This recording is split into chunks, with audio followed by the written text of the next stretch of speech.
Assalamualaikum warahmatullahi wabarakatuh. Nama saya Romdoni Haris, NIM I1190165 dari kelas D, akan mempresentasikan tentang profil Kabupaten Ponorogo untuk memenuhi tugas dari Bapak Kuswaji.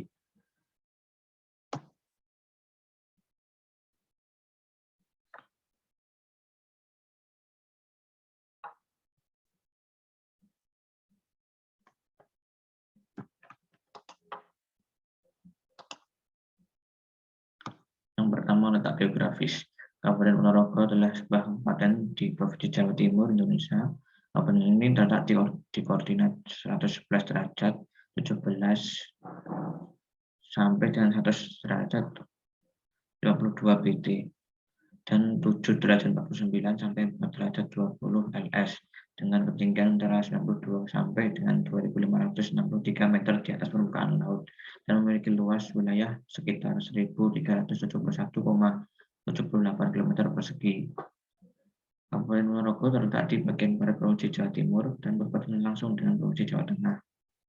Untuk lebih tepatnya sekitar 2.220 km ke arah barat daya dari ibu kota Provinsi Jawa Timur, yaitu Kota Surabaya. Kabupaten Ponorogo memiliki batas administrasi sebagai berikut. Sebelah utara berbatasan langsung dengan Kabupaten Madiun dan Kabupaten Magetan. Kemudian di sebelah timur berbatasan langsung dengan Kabupaten Trenggalek. Kemudian di sebelah selatan berbatasan langsung dengan Trenggalek dan Kabupaten Pacitan. Serta sebelah barat berbatasan langsung dengan Kabupaten Pacitan dan Kabupaten Wonogiri. Selanjutnya kondisi iklim. Kabupaten Ponorogo memiliki iklim subtropis yang mengalami dua musim sebagai akibat dari pergerakan angin muson, yaitu musim kemarau yang disebabkan oleh angin muson timur tenggara yang bersifat kering dan dingin, dan selanjutnya adalah musim hujan yang disebabkan oleh angin muson barat laut yang bersifat basah dan lembab. Curah hujan yang paling tinggi terjadi pada periode bulan Desember, Januari, dan Februari dengan curah hujan sebulanan lebih dari 200 mm per bulan. Curah hujan terendah terjadi pada periode bulan Juli, Agustus, dan September dengan curah hujan kurang dari 80 mm per bulannya. Suhu di Kabupaten Ponorogo sepanjang tahun relatif sama dengan suhu rata-rata, yaitu 26,4 derajat Celcius, dan suhu rata-rata terendah adalah 21,6 derajat Celcius. Dan curah hujan di wilayah ini berkisar antara 1.400 sampai 2.000 mm per tahunnya, dengan jumlah hari hujan berkisar antara 100 sampai 150 hari hujan per tahun. Selanjutnya adalah kondisi topografi. Kabupaten Ponorogo sendiri mempunyai luas wilayah sekitar 1.371,78 km persegi dengan ketinggian antara 92 sampai dengan 2.563 meter di atas permukaan laut yang dibagi menjadi dua subarea, yaitu area dataran tinggi yang meliputi Kecamatan Ngarayun, Soko, Pulung, dan Ngebel, serta sisanya merupakan area dataran rendah. Sungai yang melewati Kabupaten Ponorogo ada sekitar 14 sungai dengan panjang antara 4 sampai 8 km sebagai sumber irigasi bagi lahan pertanian dengan produksi padi maupun hortikultura. Sebagian besar dari luas yang terdiri dari area kehutanan dan area sawah, sedangkan sisanya digunakan untuk ladang perkarangan. Kemudian kondisi geomorfologis. Kabupaten Ponorogo sendiri terletak pada formasi andesit II dan berada di sekitar pegunungan selatan Jawa Timur. Pada umumnya, zona andesit II pegunungan selatan Jawa Timur merupakan blok yang miring ke selatan dan terangkat ke atas dan tersusun atas beberapa batuan seperti batuan gamping atau limestone yang berada pada lapisan tanah, diantaranya Kabupaten Pacitan, dan Tulungagung. Sedangkan di antara kota Madiun dan Nganjuk tersusun atas formasi Kabuh yang berada di geomorfologi dataran bergelombang. Kemudian selanjutnya adalah sejarah geologi. Sejarah geologi dari Kabupaten Ponorogo. Dataran yang ada di Indonesia, khususnya Pulau Jawa, dulu merupakan hasil dari tabrakan antara tiga lepeng, yaitu lepeng Eurasia, lepeng Pasifik, dan lepeng Australia, yang menyebabkan terbentuknya dataran gunung berapi maupun gunung mati. Di Kabupaten Ponorogo sendiri tidak terdapat gunung berapi yang masih aktif, namun terdapat banyak jajaran gunung dan pegunungan di bagian selatannya, dan berkemungkinan masih memiliki potensi bertambah ketinggiannya. Hal ini dikarenakan pergerakan lempeng Australia ke arah utara, sehingga berpotensi mengalami tabrakan antara lempeng. Dalam satuan waktu geologi, Pegunungan Selatan Jawa telah mengalami 3 kali perpindahan busur magmatik, yaitu pada era Miocene akhir sampai Pliocene, Miocene akhir, Miocene awal, dan magmatik yang masih aktif sampai sekarang. Busur magmatik yang ada di Pegunungan Selatan Pulau Jawa adalah busur magmatik purba yang terbentuk pada masa Oligocene.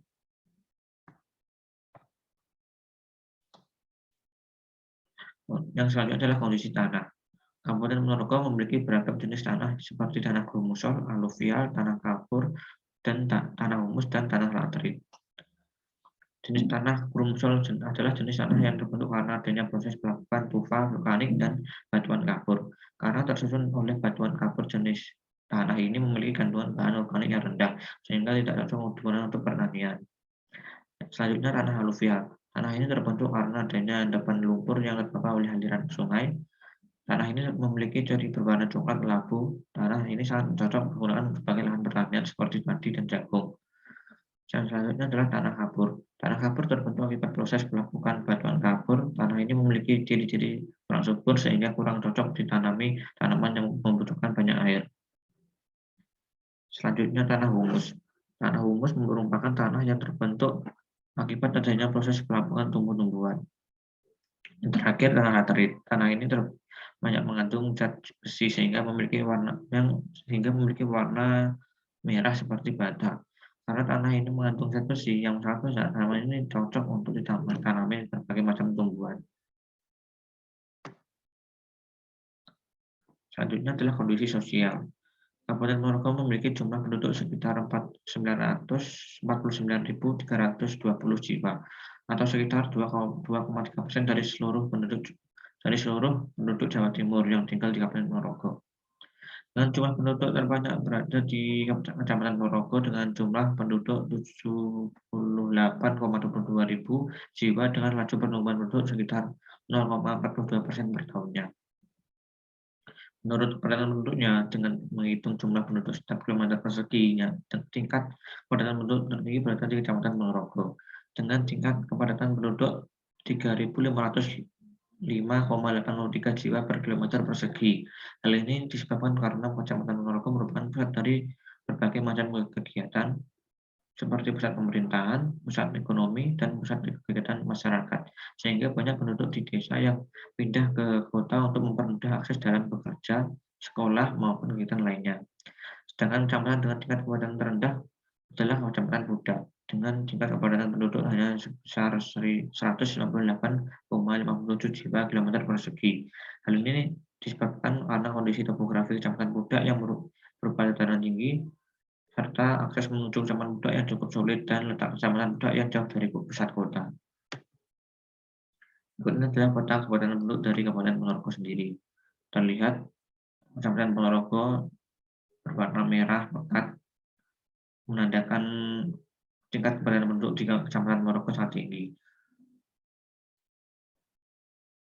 daripada kecamatan yang lain.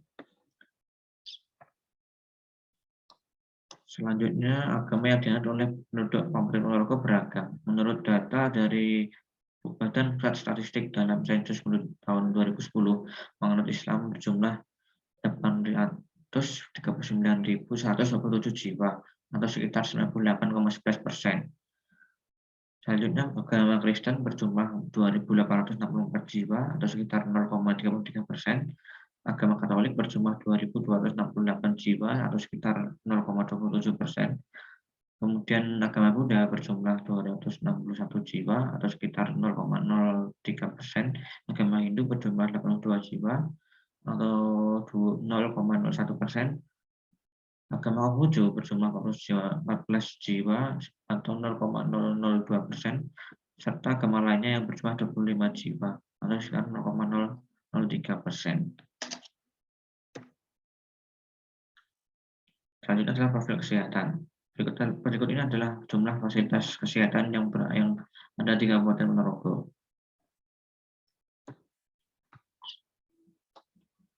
Persebaran fasilitas kesehatan di Kabupaten Ponorogo bisa dikatakan terpusat di Kecamatan Ponorogo. Bahkan seluruh rumah sakit yang ada di Kabupaten Ponorogo sendiri, semuanya terletak di Kecamatan Ponorogo.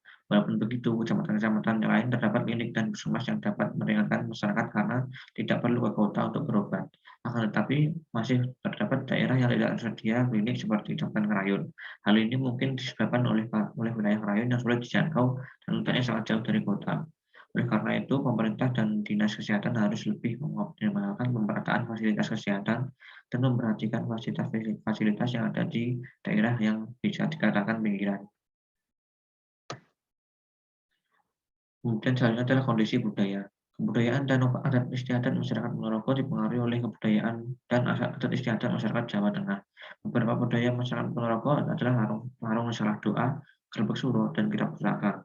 Masyarakat Ponorogo memiliki adat istiadat yang sangat khas, yaitu becekan atau suatu kegiatan dengan mendatangi dan memberikan bantuan beberapa bahan makanan, beras, gula, dan sejenisnya kepada keluarga, tetangga, atau kenalan yang memiliki hajat pernikahan ataupun khitanan.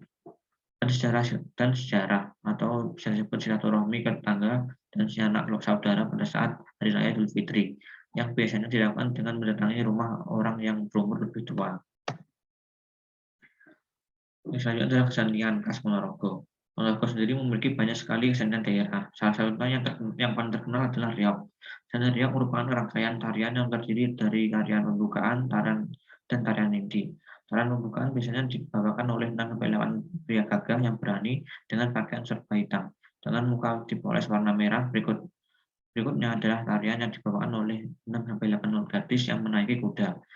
Tarian pembukaan lainnya jika ada biasanya berupa tarian oleh anak kecil yang membawakan adegan lucu yang disebut dengan bujang ganong atau ganongan.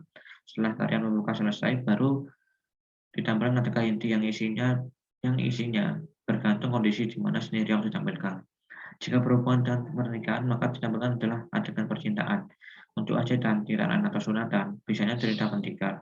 Adegan terakhir adalah singa barong yang mana pelaku memakai topeng membentuk kepala singa dengan mahkota yang terbuat dari bulu merak. Namun dengan adegan dalam skenario biasanya tidak mengikuti skenario yang tersusun rapi. Di sini selalu ada interaksi antara pemain dan dalang. Dan kadang-kadang dengan penonton. Terkadang seorang pemain yang sedang pentas dapat digantikan oleh pemain lain bila pemain tersebut kelelahan.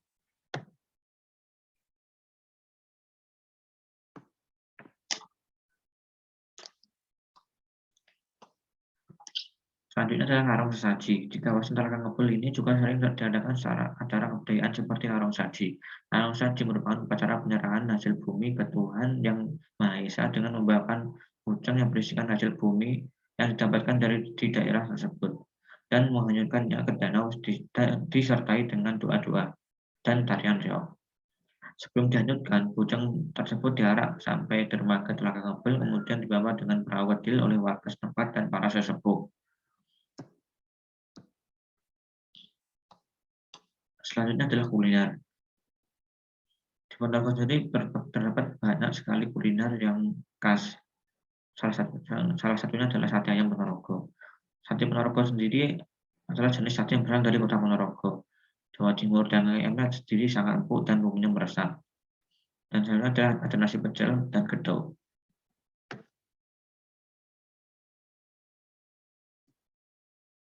Selanjutnya adalah kondisi ekonomi. Berikut adalah tabel dari kondisi ekonomi berdasarkan kategori PDB-nya. Pada tahun 2016, 2017, 2018, 2019 sampai 2020.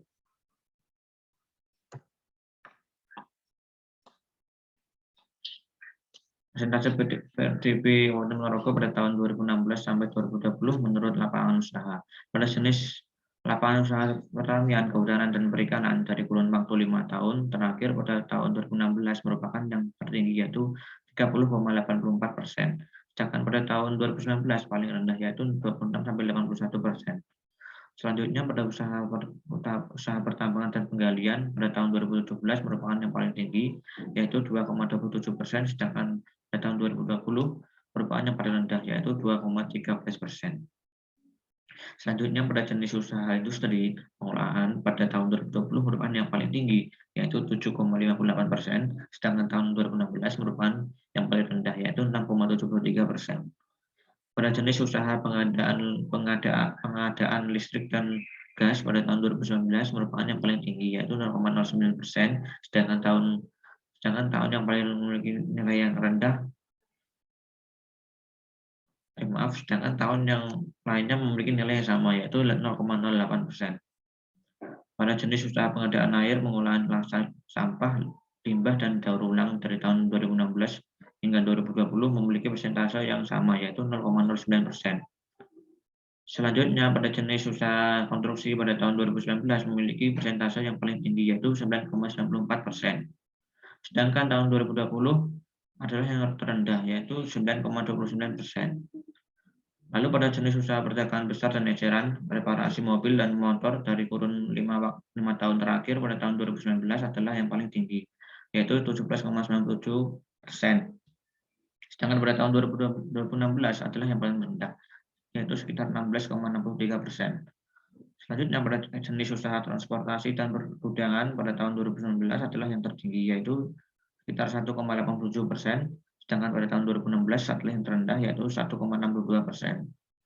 Lalu pada jenis usaha penyediaan akomodasi dan makan minum dari kurun waktu 5 tahun terakhir pada tahun 2019 adalah yang paling tinggi, yaitu 3,29%. Sedangkan pada tahun 2016 adalah yang paling rendah, yaitu 3,01%. Yang selanjutnya adalah potensi wilayah. Potensi wilayah di Kabupaten Ponorogo sendiri paling besar merupakan sektor pertanian. Kabupaten Ponorogo memiliki lahan pertanian yang cukup luas. Luas lahan pertanian di Kabupaten Ponorogo kurang lebih 34.867 hektar. Lahan pertanian tersebut terbagi menjadi beberapa jenis lahan, yaitu lahan irigasi teknis dengan luas lahan 30.168 hektar, lahan setengah teknis dengan luas 625 hektar, lahan non teknis dengan luas 2.028 hektar, dan lahan untuk ada hujan dengan luas 1.856 hektar. Berbagai hasil pertanian di Kabupaten Ponorogo sendiri adalah padi, jagung, dan ubi-ubian. Dan selanjutnya adalah potensi pariwisata. Kabupaten Ponorogo memiliki potensi di sektor pariwisata yang cukup banyak. Hal ini dibuktikan dengan adanya beberapa objek wisata, baik objek wisata alam maupun buatan seperti Telaga Ngebel. Telaga Ngebel merupakan salah satu objek wisata yang terkenal di Ponorogo. Telaga ini berlokasi di Kecamatan Ngebel sekitar 30 km dari pusat kota. Objek wisata Telaga Ngebel menyajikan wisata berupa telaga. Tidak hanya telaga, sekitar Telaga Ngebel juga terdapat beberapa wisata seperti air terjun, Toyo Marto, dan Lokosewu. Para pengunjung Telaga Ngebel selain menikmati indahnya telaga, juga dapat menikmati dingin dan sejuknya udara di sana karena telaga ini terletak di pegunungan, tepatnya di lereng Gunung Wilis. Selain Telaga Ngebel, beberapa objek pariwisata di Ponorogo seperti Gunung Penelitian, Gunung Beruk, Gunung Bukit Suwarto, Gunung Tatung, dan masih banyak lagi. Sekian presentasi dari saya. Apabila ada kurang lebihnya mohon maaf. Wassalamualaikum warahmatullahi wabarakatuh.